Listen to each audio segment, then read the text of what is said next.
us from the Senior Leadership Cadet Council, we have Chief Bias and Chief Rogers, and I'll let them introduce themselves in just a minute. Today's topic we're going to be talking about is staying engaged with your unit. I know that the pandemic situation has been going on for 12 months now, so we've been in this situation for a year. Some units actually have not drilled during this entire year in person. They've been drilling virtually, and that's tough. And some units have been fortunate enough to drill, but maybe at a limited capacity. So they're only drilling maybe half days or one company or one squad at a time to limit the number of people that are drilling together. So we are all in this challenge together, and we're going to hear from our chiefs, and they're going to give you some tips on how to stay engaged with your unit. And then we're going to talk about preparing for the summer training season. So we realize that some people have not actually attended an in-person training. Maybe some of you are new to the program, and the only thing that you've done is an RT Phase 2, and that was a day camp style only. So you've never had to really pack your sea bag or prepare for an overnight training. So we're going to be hearing from the chiefs today, and they're going to be teaching you where to find the training, how to read the training list to make sure that you qualify for a training and make sure that there are billets for the training. And then they're going to be going over how to pack your sea bag and prepare for the training. So without any further ado, I'm going to let Chief Bias first and then Chief Rogers introduce themselves, and then they're going to be talking about how to stay engaged with your unit. Chief Bias? Hello, everyone. My name is Chief Bias. I'm from Houston Division in Houston, Texas. I've been in the program for 6 years, and I'm excited to, share with you guys what I know. Hi, everybody. I'm Chief Summer Rogers. I'm from Southern California, from Seal Beach Battalion. I have been a Sea Cadet for 7 years, and I'm excited to answer any of the questions that you guys have.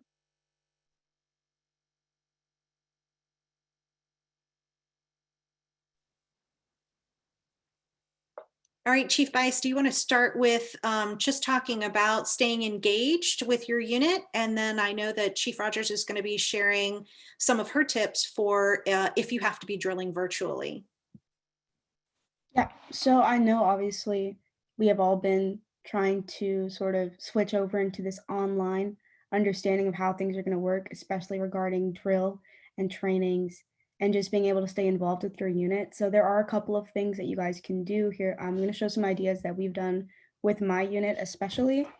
So there are different things that Sea Cadets as the headquarters is offering, such as Trident Watch and the different podcasts, which are Real Sailors, Real Stories. We obviously have the Ask the Chiefs webinars and some other events that we do online. So those are a good way to get involved. But if you're looking for ways specifically with your unit, I know my unit set up a Slack account, which is sort of like Discord, but for businesses.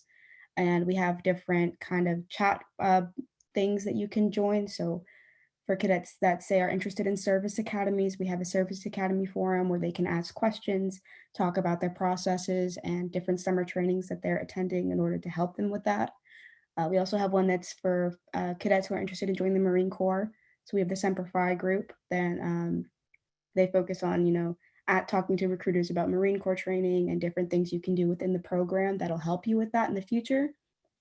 We also have people that are interested in STEM and different club activities. We have athletics and different things that you would be interested in that can help you sort of regain that social aspect that you don't necessarily get as much of anymore. A lot of our cadets have helped that have helped them feel like they're still connected with the unit even if they're online.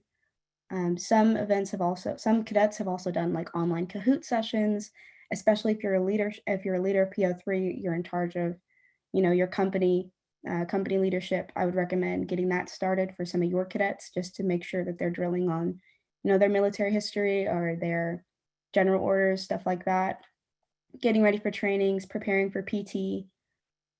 So yeah, those are ways that we've talked about getting involved with your unit and doing virtual versus in-person drills. So if you have any other questions or need any ideas to bounce around, you could talk to your fellow petty officers. You can talk to us at the end of the meeting. And that's what I have for you. So on to Chief Rogers. Okay, so I'll be talking about the virtual side of what units have been doing with COVID. So most states have been able to start opening up, but there are still some units that are keeping it virtual. But virtual for their drills, there are assignments that are completed. You do PRT at home that is a requirement. My unit, we have created a Google Classroom with assignments that are due monthly for those cadets that cannot make it in person or their parents do not feel comfortable with them coming in person. And then on top of that, Chief Bias mentioned we have our Trident Watch. So that is a virtual drill. So those count as drill credits. And if you reach out to your staff, like your fellow chiefs or anybody in your command, and talking about Trident watches, or if your unit has put together anything virtual for them, for your unit to complete, reach out to them and ask if you can go back and watch those for credit. If you do have any other questions about virtual stuff, there has been YouTube videos that people watch, writing assignments on it, just trying to stay involved. There's fun Kahoot games that you can play with your unit. If any of you do have, or if any of you have been able to do anything virtual, then at least you guys are trying to stay involved, and that's really good. Fantastic. Thank you so much. And then Chief Bias, do you mind touching a little bit on just personal responsibility and personal accountability, and just touching on, well, what, as a cadet, what are my responsibilities? What should I be doing for myself? Yeah, for sure. So with Sea Cadets, it really is what you put into it. If you're not willing to put in the work, especially when times get hard like this, you're not going to see the results that you want. So as a cadet, it's your responsibility to make sure that if you're confused on something with the online aspect of, obviously during this, Homeport has switched over, we opened Polaris, there's a lot of updates and changes that are happening. If you're confused, make sure you reach out to your chain of command, especially your chiefs if you don't have chiefs, petty officers, and if you're having issues with communication, go up your chain of command to your officers. You need to make sure that you're filling out your coursework. I know it's not necessarily the most fun thing to do, but it's a necessity. And we are updating those currently, so they're making them a little bit more modern, less I guess curriculum based. So they're going to be a little bit more different, easier to navigate. Also with that, you need to make sure that you're looking at your trainings, making sure that you guys are caught up with all of your requirements to promote. That goes along with your PRTs.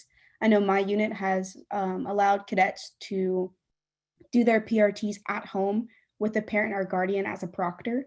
And that's something that you need to be able to be accountable for by yourself, because I know when I first started the unit, I was sort of on my own. We didn't have a chief, or we had a chief, but they were graduating. So the situation is with that is that you need to be able to make sure that you are doing what you need to do. It's kind of like this is your job in a way. And in order to be successful at it, you need to be able to, make sure that you're doing all of your requirements and that you're stepping up and, not ghosting your unit, be a part of it. If you have an idea, make sure you share it. And I know it's not exactly the easiest of times right now, but the fact that you're trying, if you're showing some interest, if you're trying to, share ideas or help yourself promote, or even helping other cadets in your division, that's showing that initiative, that leadership skill that we all, are looking for in trying to improve in ourselves. Thank you so much, Chief. I think it's always important to talk about personal accountability. So thank you so much for sharing that. Would you like to go into Homeport now? Yes, ma'am. All right. Give me 1 second. Let me share my screen.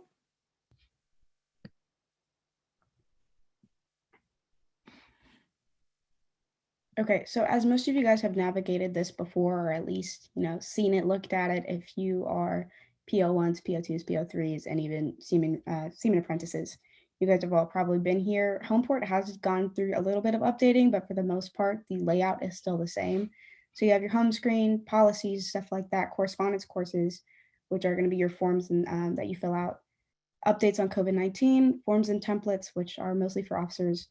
And then you have your training, which is what we're going to talk about mostly today. So the training page here is where all your curriculum is going to be based at for updates, training guidances, your advancement courses and your requirements for advancing. And then you have your training list, which is where you go to, find out what trainings we're hosting this year, especially with things changing as they are. So these are all the trainings that we have that are listed as of right now. So aviation and flight training is, certainly a popular one, but we have almost anything that you could think of that goes along with a job in the military you might want to do. We do have a training, most likely that is going to be corresponding to that. So, ma'am, if you want to just click on one, we can go over it. So this is what we have available for POLAs, which obviously you guys, your petty officers out here should know that you're going to have to go through a POLA in order to promote. So with the POLA, when you click on it, you'll go to details, which is in the right corner. And you can see here in the blue, you have your male cadet slots. So in the left, you see event slots. That's how many total positions or how many total billets they have open for this training. And then you can see here that they have 14 slots available, which means that nobody has submitted. When you first submit your application to your unit, you'll see the unit submitted box is going to be filled out, and that's where your spot will go. The COTC of the training will confirm it, and then once you get approved through HQ, that spot will be yours. Then next to that, you see the staff cadet positions. These are usually 1 or 2 cadets per training, and they fill up very quickly. So if you are a petty officer and looking for that staff position, make sure you fill it out and you get in there as soon as possible. And then obviously, again, you see the female side, which is set up exactly the same. That's on the right. So make sure you get those in fast, because once they're filled up, they're gone. So then you'll see here the training category, which is, what, make sure you're looking at that for, for your requirements. You'll see the different COTCs, and then you'll see the event URL. This one doesn't have one, but for certain trainings that go with aviation or scuba, if you go to NSWAC, EOD, any of those special trainings, they're usually going to have their own website with certain information that you need to know. So you should definitely be looking at those. The location, make sure that it's somewhere that is, somewhere that you are able to go. So don't pick one that's across the country if you know you're not going to be able to get there. Registration period. This is super important because this is the time slots that you're going to have. If you don't put in your application before the time cuts off, you're no longer eligible. Thank you. And then the training date. So make sure it's not, conflicting with any other trainings you have, or, still during when you're in school. Then you have the cadet cost, which is how much it's going to cost you to attend this training. So this one in particular is $150. Then you'll see, the numbers of people who are eligible, and then you have your stars.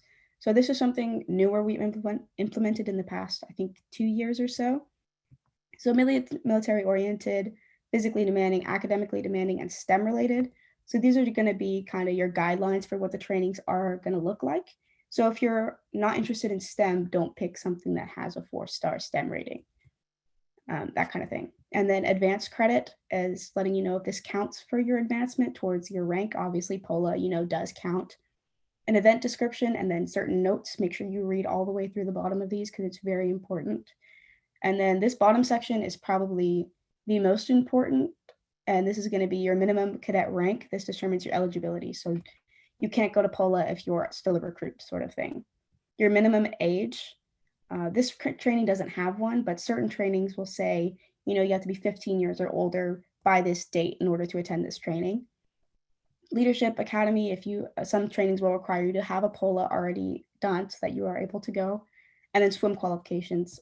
For this one, obviously, it doesn't matter as much, but say if you apply to scuba, you're going to have to have your swim quals already done. And then if you need a PRT, medical history forms, and et cetera, et cetera. Thank you, Chief. I'm just going to pull up one more so we can look at maybe some of the differences. So let me pull up this aviation training, and then you can talk through some of the differences on this one, like Why is this red? So with this aviation training, you'll see that the slot has a -1 next to it. That basically means that there is now a waiting list. So if you see a training that has, you see event slots, it says 23, but the COTC has confirmed 24. That means that there's now a waiting list for cadets that get in. So personally, I would say not to apply to this training, maybe find another aviation or another training that you would be interested in, as you're probably not going to be able to make it for this round.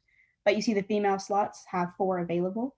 So if those slots don't end up filling up, or another way around, or the other way around, these slots will be converted. So those 4 available slots will be turned into male billets, providing more space for those cadets. You'll see here that this one does have a URL that you can click on. This is really important, especially for aviation and for other specialty trainings, that you click on these and you read the full, all the information that they provide to you about this training. Then you see the stars here about the demands and what you need to be able to do in order to be successful here. You also see at the bottom, there's no minimum cadet rank, but there is a minimum cadet age. So you have to be 14 by April 2nd of 2021. And most trainings are going to require an updated medical history form. So just be prepared to have that done. Fantastic. Thank you, Chief. Now, Chief Rogers, would you like to start talking about maybe some of the different training opportunities that you've been to, some of the unique opportunities out there? And then I'd like to hear from Chief Bias as well, what some of the unique training opportunities are there for some of our newer cadets that actually haven't attended any advanced trainings yet. Yes.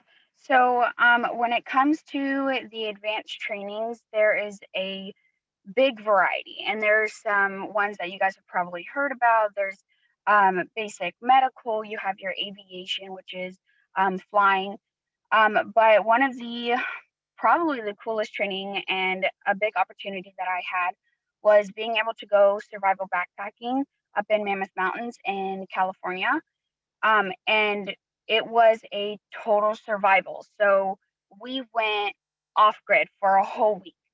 We had our backpacks and a few cadets and 2 officers, and we went out and we got to experience animal life. We got to experience different ways to survive. We built hammocks, slept out underneath the stars, finding places to sleep when you're on the side of a mountain in a tent is kind of difficult, but it's fun, and you get that interaction with your cadet or fellow cadets, and you get just to know them in a different way. And then on top of that, since we are kind of in a crazy world right now, things did turn virtual. And for those of you that did do a virtual training, it's definitely different. But I got the opportunity to do a forensics course. So I got to do investigation for crime scenes. And that was such an amazing experience because you normally wouldn't get that. So rather than dwelling on the situation that we are in and being stuck inside, take the opportunity that's there and seize it, right? You want that ability and that knowledge to have. Like, who can say that they were able to investigate a crime? Like, that's so cool, right? Like, it's kind of crazy. And then wildland firefighting, that was another virtual one that I was able to do, and it's just that experience that you really would never be able to get. Chief Bias? So obviously online trainings are a completely different ball game that you're gonna have to learn how to navigate. If obviously for those of you last year who were able to participate in an online training, you can attest to the differences. But that doesn't mean that you can't get the same amount of experience, knowledge, and promotion that you can get from a in-person training. So be sure to take the opportunity of a virtual training and get the most out of it, because a lot of times they're cheaper virtually, which is nice, and you get to sort of get the different experience than other cadets would get to have, which is different isn't always worse than. So my time in the Sea Cadets, I was able to do a lot of career-oriented trainings. I did I did summer STEM at the Naval Academy, which was sponsored through Sea Cadets, which was really cool for me. I got to, my unit actually helped me get there. So that was super exciting for me to be able to do that. There's also scuba training in Key Largo, which is an amazing training if you're able to attend. There's also merchant marine operations, which was very exciting. I got to, go on a Coast Guard cutter and get to drive some of the surface rescue boats. I got to participate in a damage control simulator, which is they take this sort of like a storage unit sort of thing, and they flood it with these different broken pipes and different, simulations of what would happen if a ship was sinking, and you get to try and use all these materials to help fix it, which was super exciting and fun training that I got to be a part of. There's also, your normal trainings, RT and POLA, that everybody has to attend. But really take advantage of these trainings that they're offering. Certain ones that they're offering online are not ones that they gave in person. So take these opportunities and, really make the best out of them, because it's what you got. Thank you so much, Chief. And I really appreciate that you talked about the Service Academy programs. So for those of you that are interested in possibly attending a military academy, they offer some summer sessions, and the Naval Academy Summer Seminar application period is still open right now, and it's open until March 31st. And so I encourage you to go to our website, seacadets.org, and type in the search box Academy, and the Service Academy page will pop up. And if you click on that, it'll list all of the different Service Academy summer seminars. And as the Chief stated, the Naval Academy Summer Seminar, it is open to, I believe it's rising seniors. Is that right, Chief? Yes, ma'am. And then there's also a STEM training that's open to rising 8th graders, 9th graders, and 10th graders. Okay, fantastic. So both of those programs, the Summer STEM program and the Summer Seminar, the application deadline for both of those is March 31st. So please visit our website. I'm going to give it to you one more time. It is seacadets.org, and then put in the search box Academy. And then it's going to be the first thing that pops up. It's the Military Academy Summer Seminars. And then also, I want to let you know that there's something really special this year. It's the Coast Guard Academy AIM program, and AIM stands for Academy Information Mission. So if any of you are interested in possibly a Coast Guard career or attending the Coast Guard Academy, we have a special relationship with the Coast Guard Academy that just started this year, and we actually get 10 billets to send 10 Sea Cadets to the Coast Guard AIM program.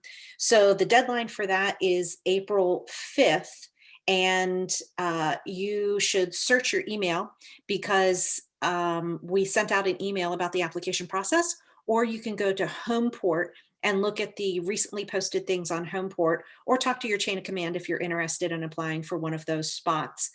It is also for rising high school seniors that are interested in either joining the Coast Guard or attending the Coast Guard Academy.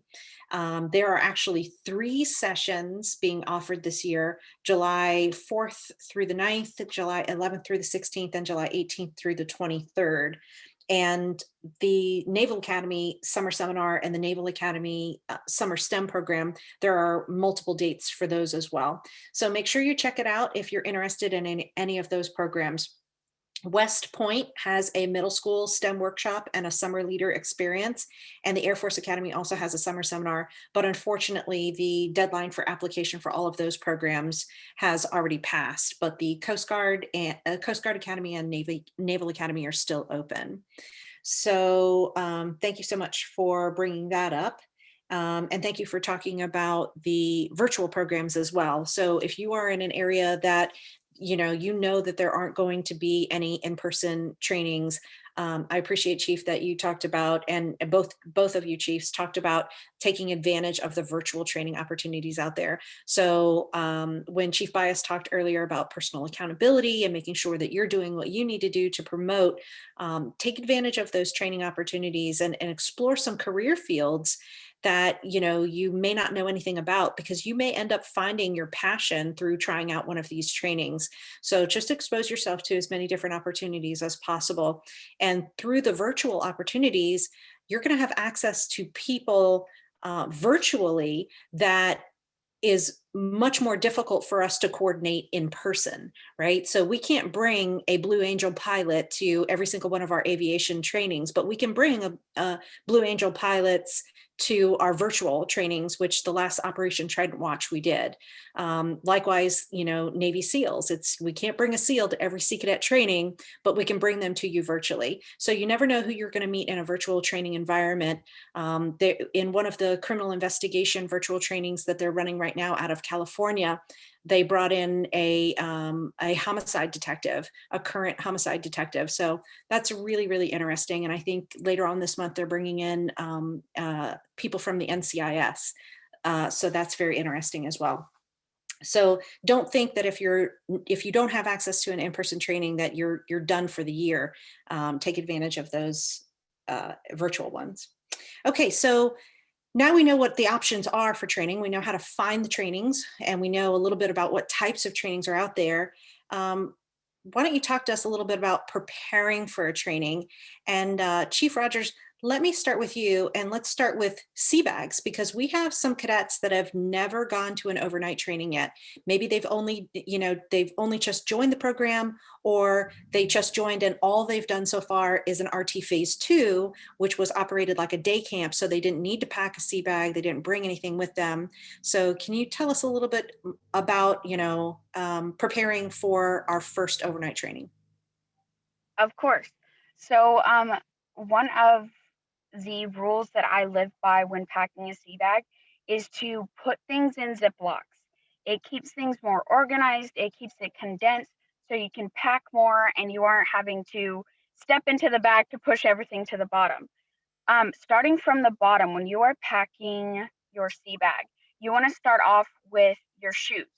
So if you look at the bottom of your sea bag, there's a perfect square. So if you take your boots and you put them in opposite of each other, they should fit that square perfectly. And then you can just start stacking from there. So you'd start with your shoes, and then you can go to your sleeping, so your pillow and your blanket, and then start going by the darker colors of your clothing. So you can do just like your t-shirts, your socks, your PT gear, and then put all of your hygiene on top. And I know that some units do the sea bag checking, and once they are done with that, they put the padlock on it, and you don't open it up after. Don't take anything out because it has been checked off and it has been cleared. When you go to a training or sign up for a training, look through at the requirements that is asked of you to bring. And when it says no aerosol cans, don't bring aerosol cans because they have exploded. Or when they ask you to bring like little soap, like hand soaps, put those in their own Ziploc bags just in case the pressure or if anything happens to your sea bag, it doesn't go all over. I did actually have a soap container open up, but luckily I had it in a Ziploc, so that totally saved everything. And when you're packing your sea bag, if you fold the top down and make it half, it makes it sort of a bucket, so you're able to pack things more securely. Chief Bias? But before we move on to Chief Bias, Chief Rogers, do you mind explaining to us what is contraband? So contraband is anything that is not allowed by the training. So cell phones are contraband, any weapons are contraband, aerosol cans are contraband. Anything that is not on the sea bag list is considered contraband, and that will be taken away from you. So don't even bother packing. You can and most likely will get in trouble for having it. Just if it's not on the sea bag list, don't bring it, because you don't want to bring extra things if it's not required. Your sea bag will already be pretty full, so don't try pushing the limits like, oh, let me pack this, let me pack that. So what if I do a really good job and I don't want to lose any of my snap streaks? So I'm going to hide my phone and charger inside of my boot in my sea bag. What about that? So when you go to a training, your sea bag is inspected. So you dump everything out. And you have either an officer or a chief or one of your staff goes through everything. So if you try to hide something, it will be found. And if it is not found, it will be heard of and we will know, and you you will most likely get in trouble for it. So just don't bring it, especially your phones. I've gone to trainings where people bring in their phones and they have been captain's mast, so they have been sent home. It gets spoken to their local units, and there has been consequences. Fantastic. Thank you for explaining that. Chief Bias, as far as preparing for my first training, what kind of food should I eat, or what kind of food will I eat, and how do I prepare for that? Like, what if I'm a big soda drinker and I use sugar a lot to help me get through the day? Is that going to help me at RT? I can bring some snacks and stuff like that with me, some candy bars and stuff, Skittles maybe. Yes, ma'am. So when you go to RT and you're preparing for trainings or RT, POLA, any training in general, say goodbye to your caffeine habits because they're going to leave because they will not give you anything. So me, I'm a big coffee drinker. So before I go to trainings, you got to start overhydrating, start getting, all that water in your system. Don't wait until the week before to start preparing for trainings.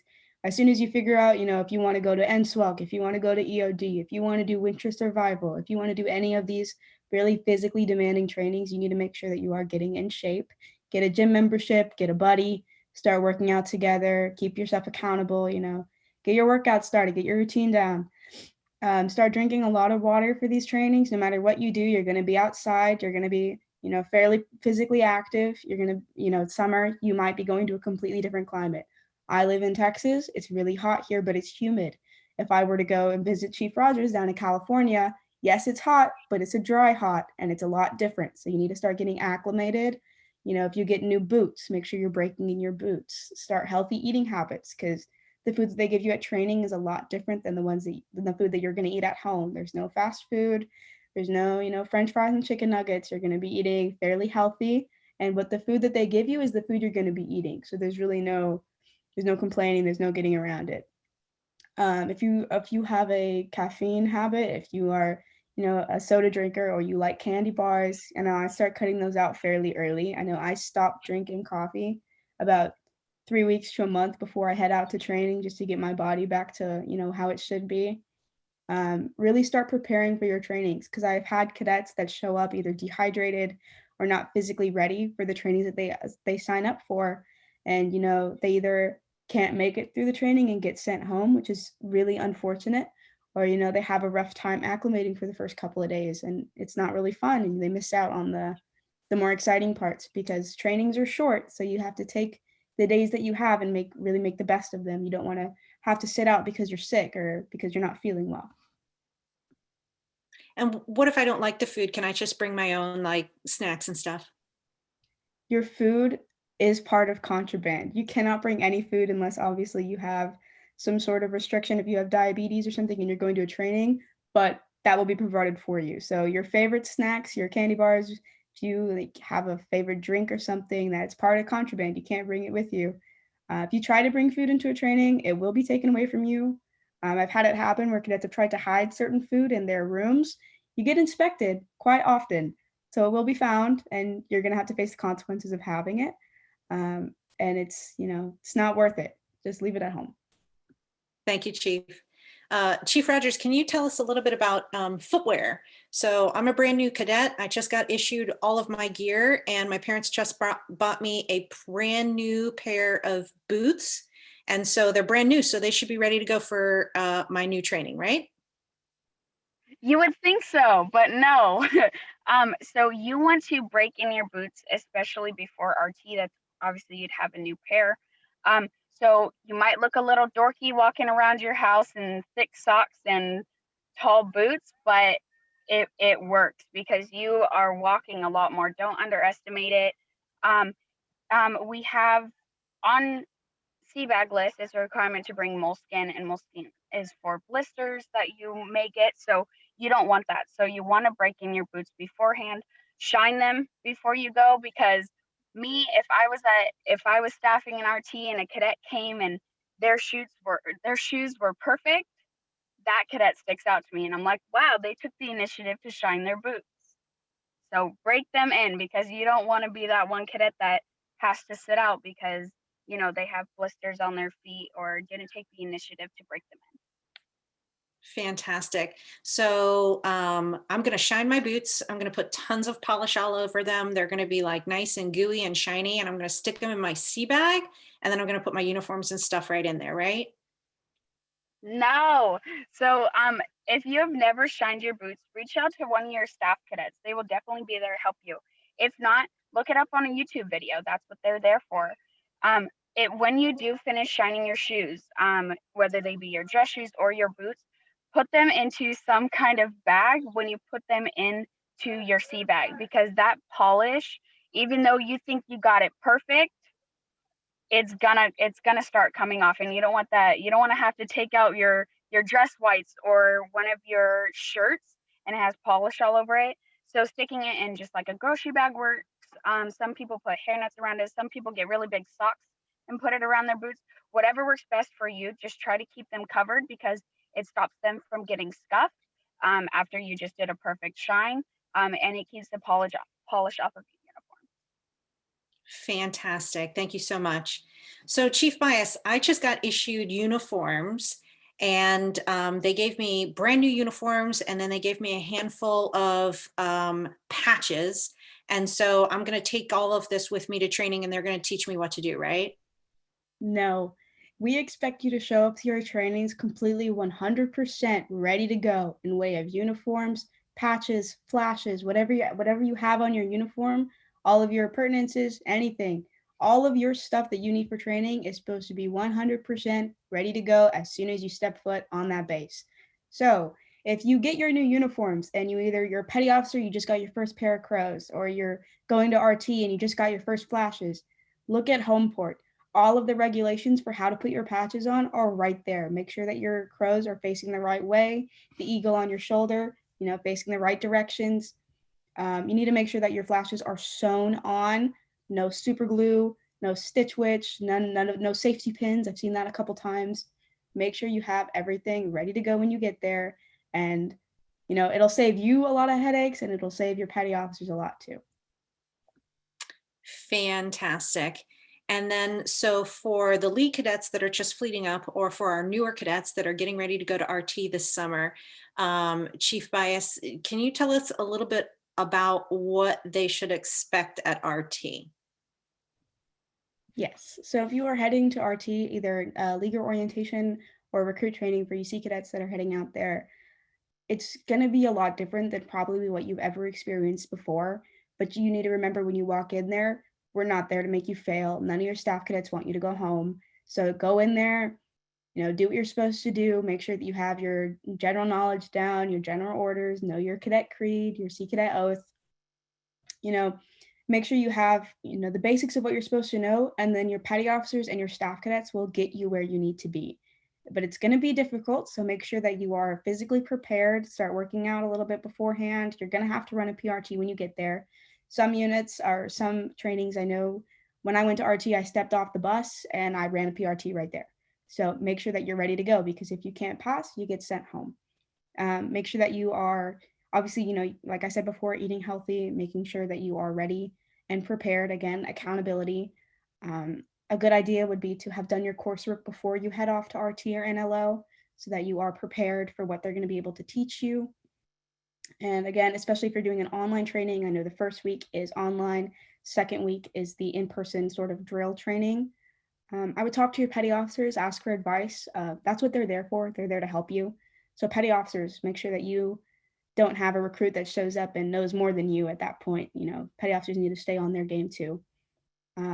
Another thing that we forgot to hit on, but during uniforms, if you are going to a training and your training includes a laundry day, you're going to need to make sure that your stuff is labeled. Put your name on everything. And a good way to do this that saves a lot of time for you, so you're not sitting there with a Sharpie for 10 hours writing your name on everything. 1-800-NAME tapes is the website that we use to get our name tapes and flashes from. You can buy labels for like $10 and they give you 100, and it's got your name, first initial, last name, and then your ID number, and just have it ironed on to your socks, your shirts, everything. And that'll save you a lot of time and a lot of heartache as well. Thank you so much, Chief, for those tips. And thank you for remembering about the name tapes. Chief Rogers, I just scrolled through the participants and I see that we have some petty officers on here, some seamen on here. Can you give them some tips on how they can help maybe some of the newer cadets in their unit prepare for training? Yes, I can. So if you see a cadet that is struggling or they, obviously they just joined, mentor them, take them under your wing, give them advice, tell them the struggles that you had gone through. Let them know so they don't go through and making the same mistakes. Like us chiefs right now, right? This whole webinar is to help you guys succeed. We're taking all of you under our wings and, letting you know on secret tips that we live by, the hard things that we've had to learn by making mistakes. For those petty officers, right? You guys are in charge. You're making your way up to chief. When you're a petty officer, you are looked up to, as well as a seaman. If there's a recruit there and they see a seaman and they're like, oh, they've been to advanced trainings, they look at you like, wow, like that's what I want to do. And same with lead cadets. Lead cadets obviously you guys are all older than them, but lead cadets look at you like, that's what I want to be when I'm older. Those are the goals that I want to do.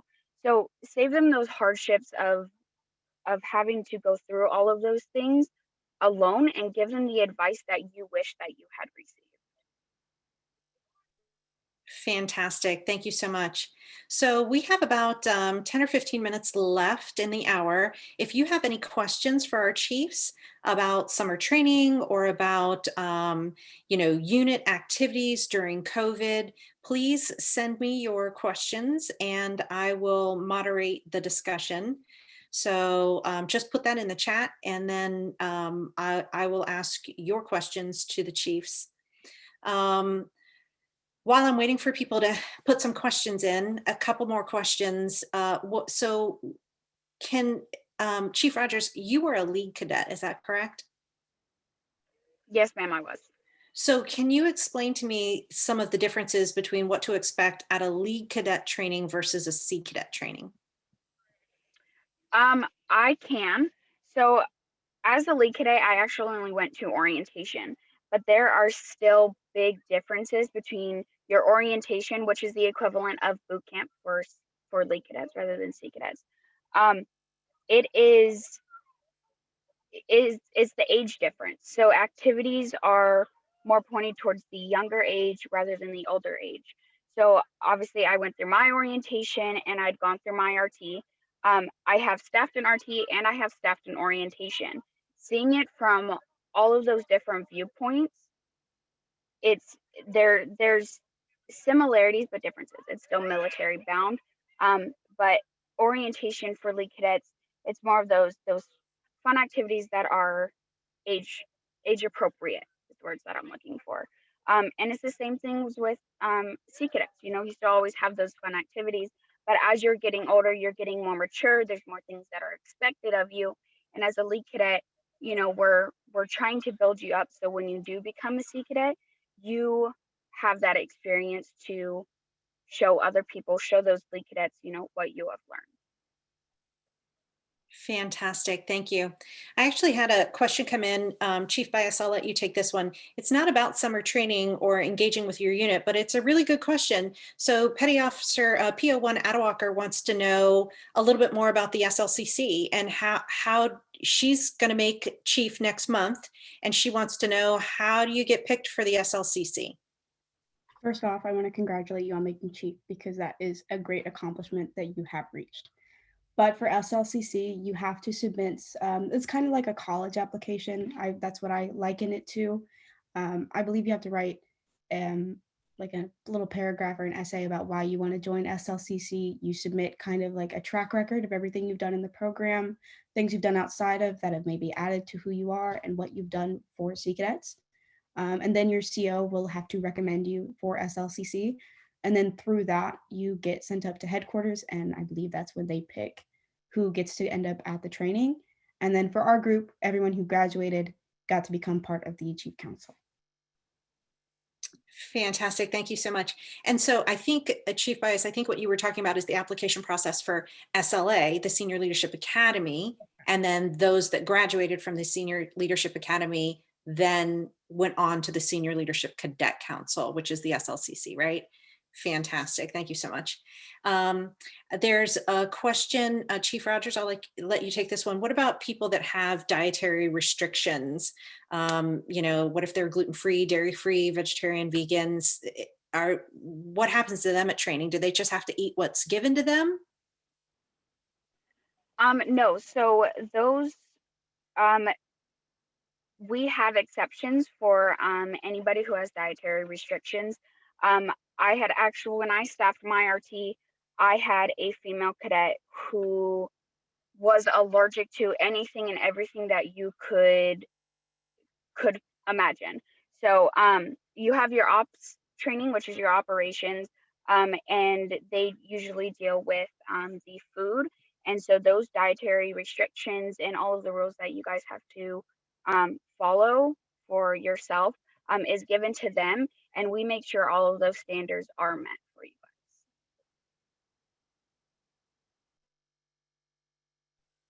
Fantastic. Thank you so much. Chief Bias, here's a question from a Seaman, and Seaman Brigham is asking for any tips for marching other people. This person is having trouble calling out the steps and calling commands at the right time simultaneously. I know this takes a lot of practice, and I know that you learn a lot of these skills at POLA, but if you have any tips or any resources that you can direct some of our seamen and younger petty officers to, that would be fantastic. Yes, ma'am. So I remember very vividly when I went to POLA, I had never marched another group of people ever. And, it is a learning curve, especially when you're on the outside trying to call commands. So I completely understand that it can be confusing. What I did to practice was I really just YouTubed videos of, I looked at Marines, I believe, and then there's actually an ROTC instructor named Safi McKee, and he kind of coaches, he does online videos where he coaches people on how to call commands, be loud, project your voice. A tip I can give is when you are calling commands to call them over your shoulder when you're marching, either a battalion or just a company, so that you're making sure that they hear you. If you're having trouble with the timing of it, I would honestly just put in headphones, and you should know as a petty officer what the beats per minute are of marching. There is a specific beat BPM. I would just play that beat on a metronome, and practice calling your cadences while you're marching. Calling them while you're marching is a very big help, especially when you're practicing for leading an entire group. But the big thing right now is just to practice and use your metronome. That's a big help. Fantastic. Thank you so much. All right, so we're coming up to the top of the hour, and I don't see any more questions. So I'm going to let each of the chiefs close with just a final thought or a final tip for our cadets when preparing for summer training, maybe some mindset advice, or what helped you get through your RT, what helped you get through your training. Any last thoughts, Chief Bias? One of the things that I was told when I started staffing, and initially when I joined RT, was whatever touches your world is now your responsibility. And once you allow that to be true, you now have the ability to fix it. So whatever goes wrong around you is now your responsibility, and only you can fix it. So see something, take initiative and fix it. Don't wait for somebody to tell you what to do. Take that first step and do it yourself. And that's a big help. And then also remember, when you're doing these really difficult trainings, whether you go to, again, EOD, NSWAC, SWIC, RT, if you're staffing a POLA and you're, feeling unsure about yourself, your petty officers, your leadership, and your staff are there to help you. So use them as the resources that they are, take what they give you, and then apply that to everything you do. Outstanding. Thank you so much. Great advice. Chief Rogers, do you have some final tips or last advice? I do. So in this crazy world that we are living in, don't dwell on the accomplishments that were set back. Reach for something greater, right? Our world has changed a lot. So those opportunities that are given to you, seize them, take advantage of them. For SLC, this isn't the way that it normally is, but we're doing our best and I'm completely enjoying it. Um, when you see somebody struggling, help them. If you see somebody succeeding, ask them for advice. You want to be the best person that you can be. Learn from your mistakes, learn from other people's mistakes, learn from people's accomplishments. When you're feeling down on yourself and you see where you are at, look back and be like, look at all the accomplishments I completed to get where I am at today. Fantastic. Thank you so much. On behalf of the Senior Leadership Cadet Council, I just want to thank everybody for joining the webinar today. And thank you, Chief Rogers. Thank you, Chief Bias, for taking your time. I know that you guys are graduating soon and that you're going to be moving on out of the program. We appreciate you taking your time and sharing your wisdom and encouragement with these more junior cadets. And for those of you that are petty officers and asking about the SLCC and the Senior Leadership Academy, I look forward to seeing you at the next Senior Leadership Academy and as part of the SLCC next year. Chief Rogers, a special thank you to you. I have enjoyed watching your unit through your windows drill all around you. Thank you for sitting in your car while your unit is drilling and joining us from sunny California. And Chief Bias, best wishes to you. Congratulations for your Military Academy nominations, and congratulations to you, Chief Bias, also for earning Sea Cadet of the Year this year. That is such a huge accomplishment. Way to represent, and thank you for sharing your time and talents with us today and encouraging the other cadets. So for those of you that are new to the program, take advantage of all that there is to offer. Please remember Chief Bias's tips about personal accountability and that this program is what you put into it. So thank you all again, and hopefully we'll see you on the next Operation Trident Watch in October, or we'll see you in person at a training this summer. Thanks everybody, and enjoy the rest of your weekend.